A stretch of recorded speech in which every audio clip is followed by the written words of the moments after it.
It's not good.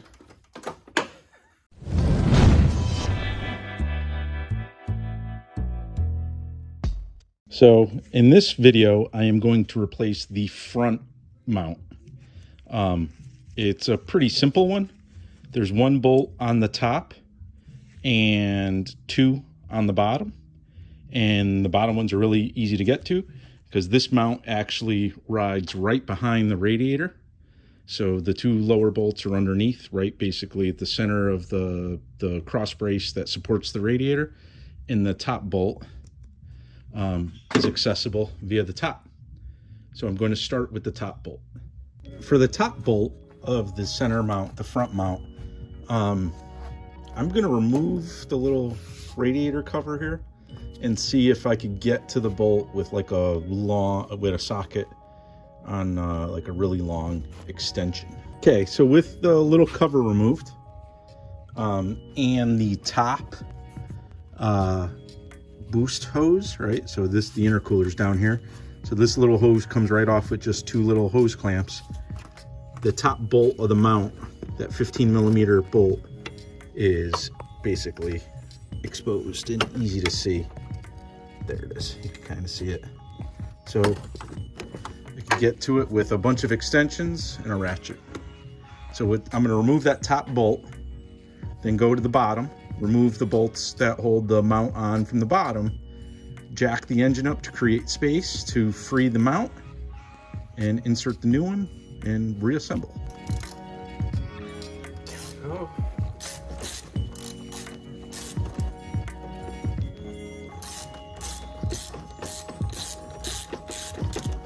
With the Corrado up in the air, here's the front of the car, dead center basically, and there's this very large bolt on the cross member here underneath the radiator area.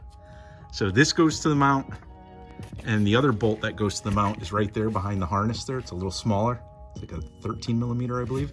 So all we have to do is remove this guy, which I think is a 17, remove this 10mm, which secures this little clip that holds the harness, so then we can move this wiring loom out of the way and get to that smaller 13mm.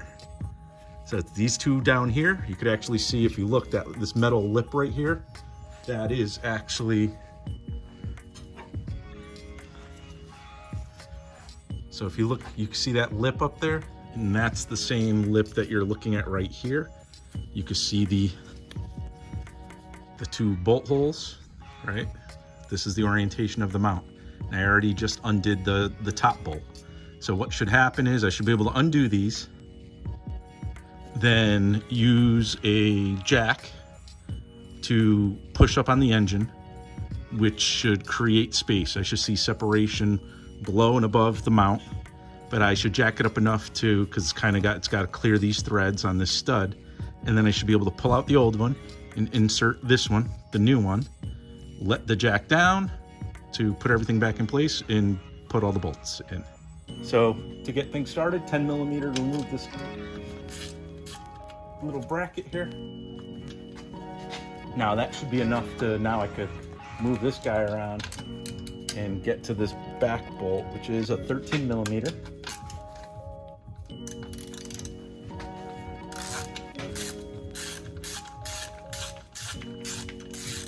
The big one is a 17. Go.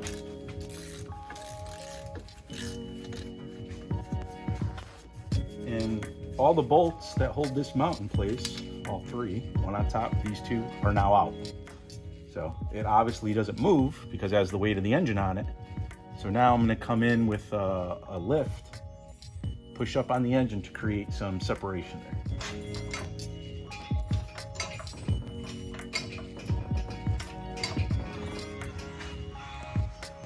So I'm pressing up, jacking up on the engine. The mount itself is getting loose, it wiggles, but I don't have enough clearance to get it out yet. I'm feeling that top stud. We're getting close. Let's go a little more. So with my cherry picker here, with this block wood pushing up on the engine, the stud, I could feel the stud came out of the hole, and now I can kind of see if I can finagle this mount out.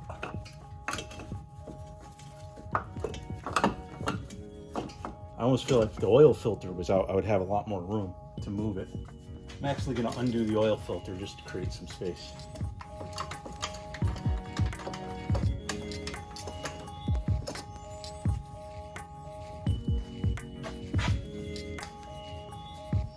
And it's a vertical filter, so I really shouldn't be losing a lot of oil. Worst case, I will change the oil. So now I have the space. I'm going to move it into the space sideways to where the oil filter was. And I have a little more room to fish this out, I feel like, over here. So here's the mount. It's almost out. To make space for it, to get it out, I had to jack up on the engine. I removed the oil filter and I disconnected this lower hose that went to the water pump, which I really didn't want to do, but interestingly enough, I'm not losing a whole ton of coolant. So I thought for sure, since it was a low hose on the water pump, it was all gonna just pour out. But now I have just about enough space to get it out. I'll play again with jacking up, lowering it down, but this guy is ready to have just enough space to get it. As soon as that stud clears right there, I should be able to pull it out now. And then I'm going to insert the new one in the same space. Like I said, I just pulled it out of that gap. You can see it's all wet from the coolant, but here's the old front mount, which actually doesn't look like it's in that bad condition. And here's the new one that's about to go in. So again, I'm gonna snake it in the exact same location that the other one came out, which is basically right there. And then get it situated on the cross member, and with the stud, that stud right there, and you can actually see the hole. If you look right there, it's got to go in that hole right there, and then the bottom has to line up on this hole. So I was able to just stuff kind of the new mount up in this space, right? So now you can see it's just loose in this space. And now I'm gonna basically walk it over, because that's where it's gotta go. That's the hole. It's way over here, because this is where there's like a little jog in the subframe here. And this is kind of like where the most space was for it to come in and out. So now I'm just gonna carefully walk it to its real location. And that's why the oil filter had to be removed, because the oil filter is really above here. So it creates space to move this to the left. So the mount is over here. The orientation is completely wrong. I have it on its side. So now I'm spinning it. And you see that little lip that comes over this side. But more importantly, I gotta make sure I have enough room to get the threaded stud in that little hole. This little lip is hanging over. I could probably start with that 17mm bolt.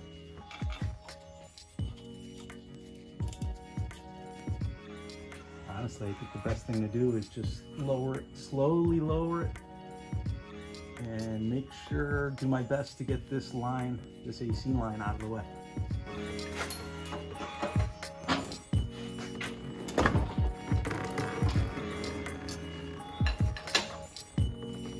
I could feel the threaded stud went through the hole. So here we go, all the way down. All right, so the mount is carrying all the weight. So I'm going to reconnect this coolant line back to the water pump.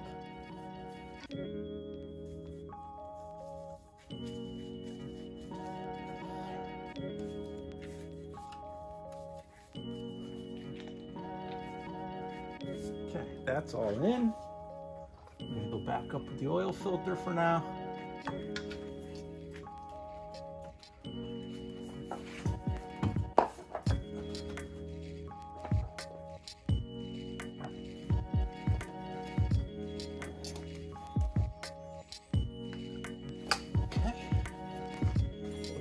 is good.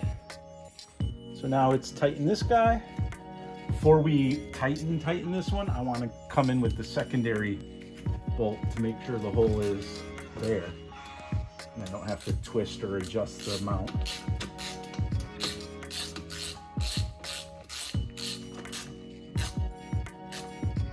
Okay. Now we can snug up the big 17 here.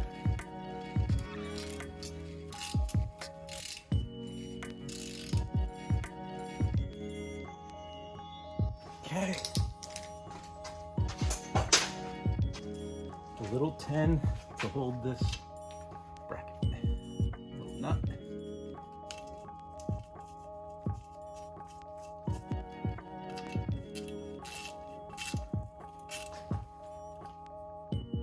That's it. So I'm just gonna double check everything that's under here. I'm gonna go through all the clamps and everything again, lower it and put on that top nut, reinstall the intercooler hose and the little fan shroud cover. Okay, so now from the top side, the only thing I really got to do is get this 15 millimeter nut back on top of the top stud of the mount, which really is securing the mount to the engine, to the bracket that goes to the engine. So I have to fish this way down there to get it started. So I am going to use my series of extensions with a socket. It holds pretty good, but even the other little thing I like to do is take a little piece of like painter's tape or any kind of tape and just catch the edge of the nut and basically tape it to the socket. What'll happen is this keeps it on there. You could start threading it. Once it's started, when you remove the socket, the tape will come with it and the nut will stay where it's supposed to be. So it lets you defy gravity a little bit. So I'm going to go down to that threaded stud, which is readily accessible since I took the boost hose, the intercooler hose off.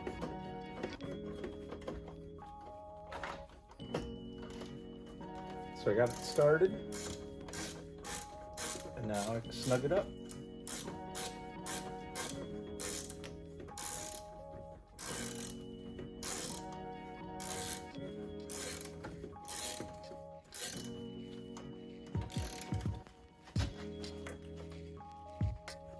And there it is. There's the tape stuck to the socket, and the nut is obviously on the car.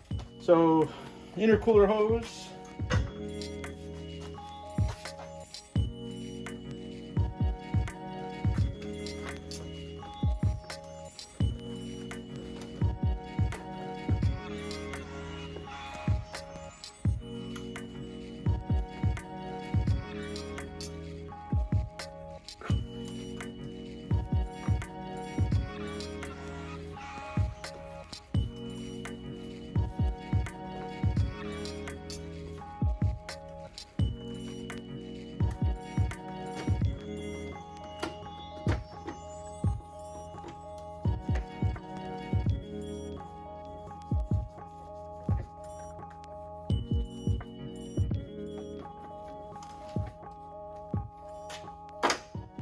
So that's it.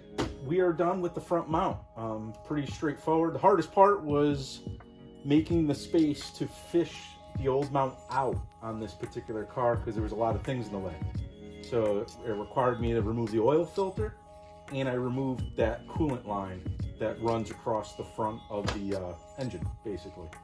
But once I got those two pieces out, I had the room to get the old mount out and the new mount in. With that, I already replaced in the part one of this video the rear mount, which was clearly fatigued, and it looks like that was the mount that failed. I think I'm just going to road test it like this. The one mount I did not change is the mount that goes basically between the transmission and the rear subframe, but that mount is actually a lot smaller and a lot tighter.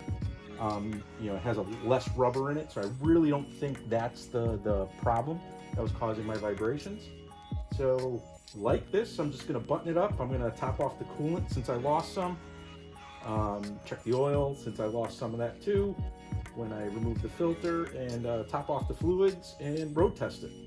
If you found this helpful, please like the video. And I really appreciate it if you subscribe to this channel. Thank you.